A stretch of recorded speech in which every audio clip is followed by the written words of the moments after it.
Okay, so in this part, let's look at how we can get our character to turn to face our mouse cursor.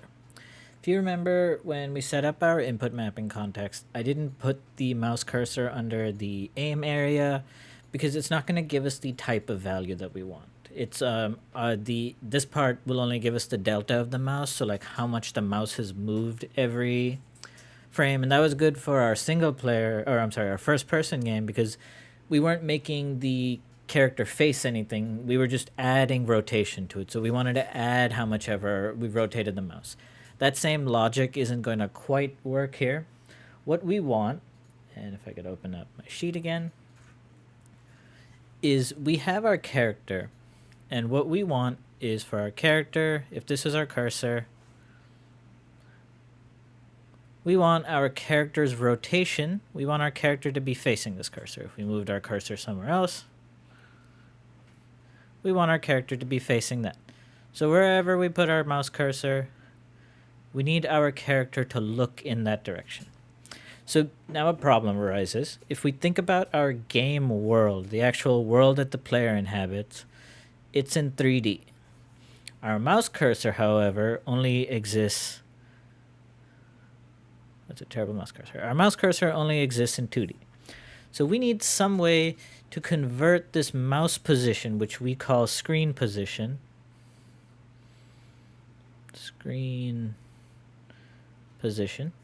into world position.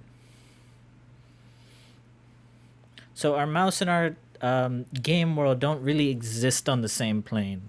The game world kind of exists in 3D, and the mouse is kind of overlaid on top of that in 2D. And so if we ignore this drawing now, and if we were just to think about like our computer screen here, so this is a computer screen, and inside our computer screen, this isn't really how it works, obviously, but just to think about it, we have our 3D level. So this is like a wall from the game.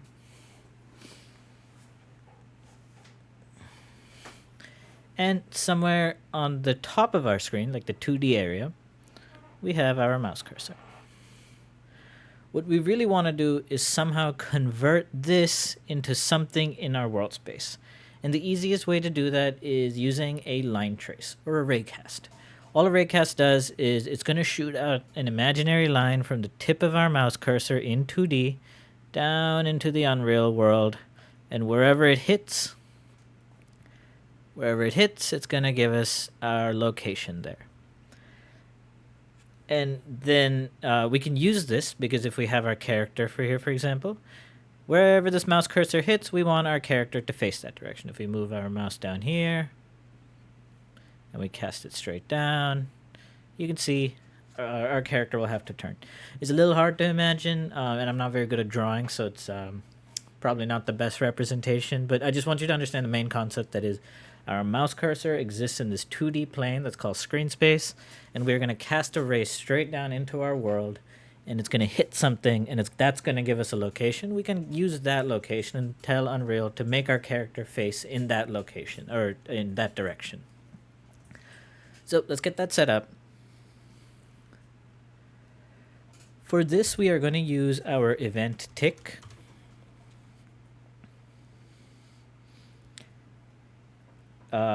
And all I need to do is pull out my player controller. Remember, I saved it as a variable up here. I'm going to pull that out, and we are going to do get hit result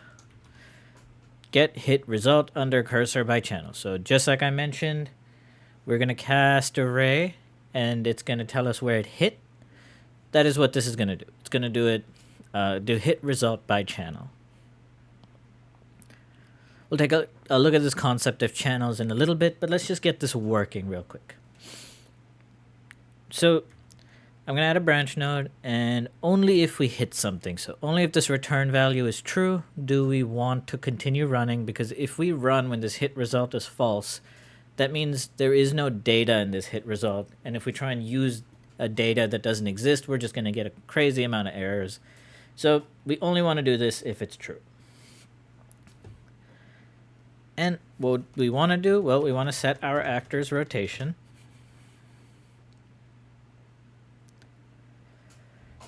And now the question becomes, what do we want to set our actor's rotation to? So first I'm going to break this hit result. So pull it out and type break hit result. And we get a bunch of values. Where I want my actor to turn from where they're facing to turn to face this location.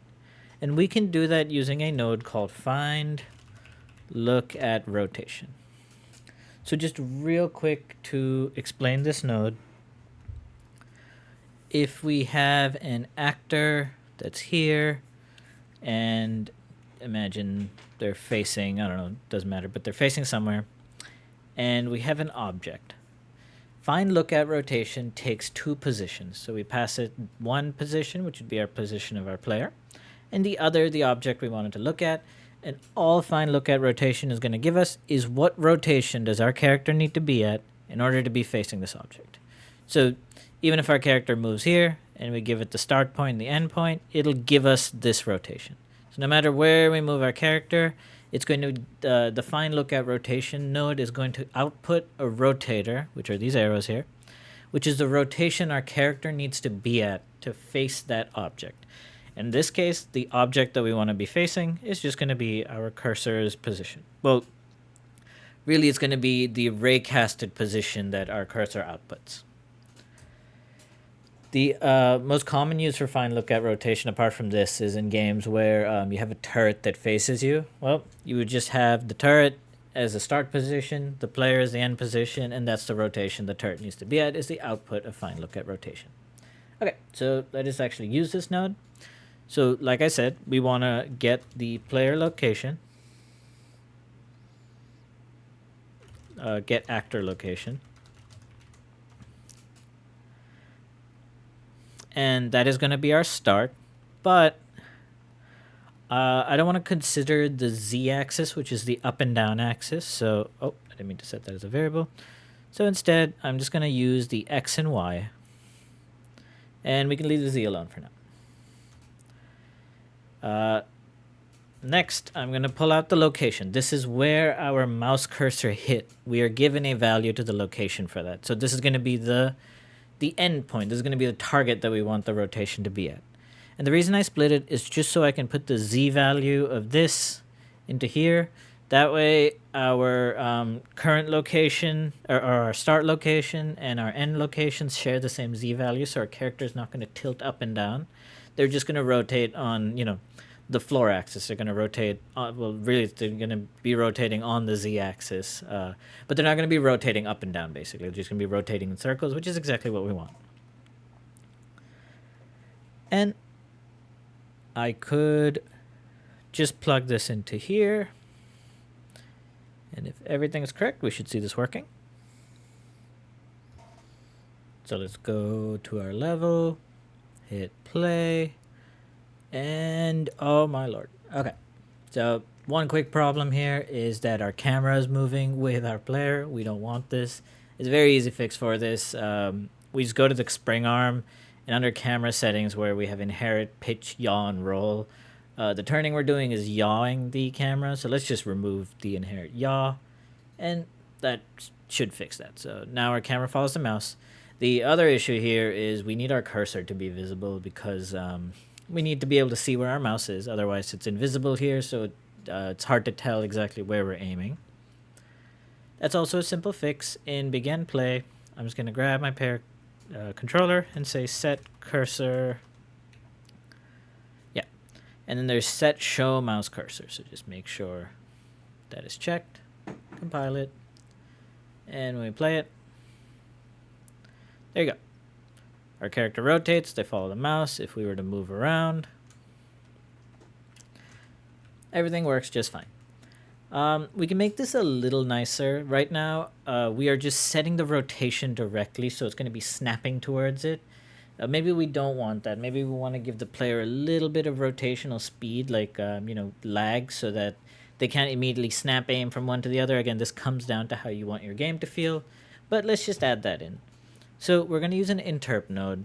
We used interpolation float before, but there's a rotation interpolate as well. So we search r interp 2 And it takes a current, a target, a delta time, and this one takes a speed as well. So instead of taking an alpha, this takes a delta time and an interp speed, and it uses that to kind of move the alpha along. So it's a slightly specialized node. We want our current to be our current actor rotation.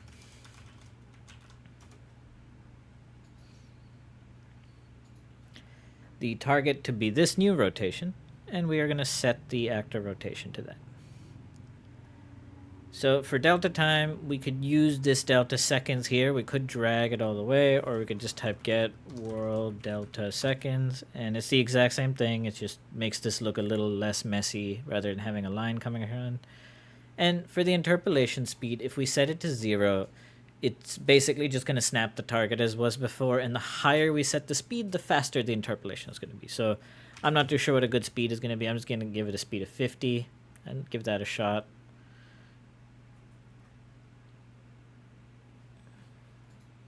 And currently my game is lagging ever so slightly because I am recording, but this should just be fine. Maybe 50 was too much. Let's try something like 25.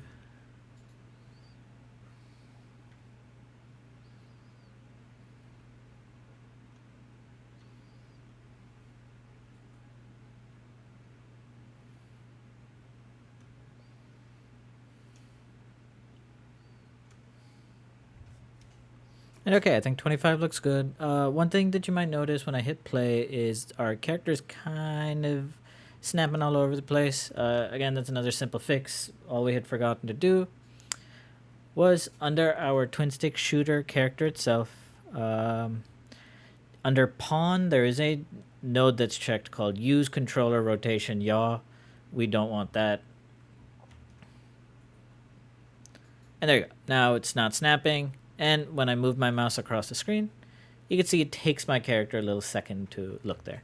Okay, so this is working, and it's working pretty well. We can move around, we can look around, it's smooth rotations. But there's one last little issue that we need to fix, and that is how we're doing the tracing. So right now, when I'm moving my cursor on the screen, it is drawing a line straight down into the world. It's going to hit something. In this case, it's hitting this ground here. And that is causing our character to look in that direction. So wherever in the direction of the ground, because we're zeroing out the y-axis, they're not looking up or down, or the z-axis, they're not looking up or down. They're just looking in that general direction. However, if I was to come here and put my cursor where there's nothing, you can see that it doesn't turn me there. And so this is a problem now. So let's fix that issue. And to do that real quick, let's talk about these trace channels. When we do a line trace in Unreal, we can have layers to it. And that's what this trace channel is. We can see there's two. There's visibility and camera right now. And when we open up any object, so in this case I've just selected this cube, and we come to their collision settings, we can see that not only do we have collision responses, which these are their own layers, we have trace responses. So these are those two trace channels we saw. There's block, overlap, ignore, and only if we have a trace channel that's set to block is it going to work. So I don't want to make an object here that's visible and going to have block trace channel. The easiest way to do this is to make our own custom channel, a new channel, just for our mouse cursor. So to do that, we go into project settings, and I believe we just search trace channels. Yep, there you go. Engine collision trace channels. Let's make a new channel. I'm going to call it cursor, and we'll leave the default response to ignore. So when we make a new object, it's just going to ignore this trace channel because we don't really need all our objects to hit detect with this trace channel. We're going to make a special one for it. So we'll set the default to ignore, so any new object is going to have that. And we can see that in this object, if I come down to my floors collision. Oh, this is the world settings. Okay, so if I come down to my floors collision preset, it is by default set to ignore the cursor channel, which is perfect. That's exactly what we want. And what I'm going to do is I'm going to make a new... You can make a trigger box. I'm just going to use this blocking volume here. and then scale it up just so it fits the game. Because it's 2D, we don't have to give it a thickness. And I'm going to set it to have custom collisions where it ignores everything except our cursor channel. And now in our hit result, we can change the channel. You'll see that you won't see cursor yet. You need to right click and then refresh the node, and there's cursor. So we are going to have it respond to the cursor channel. By default, everything is going to ignore this cursor line trace except this single blocking volume that I've put here, which will follow the cursor.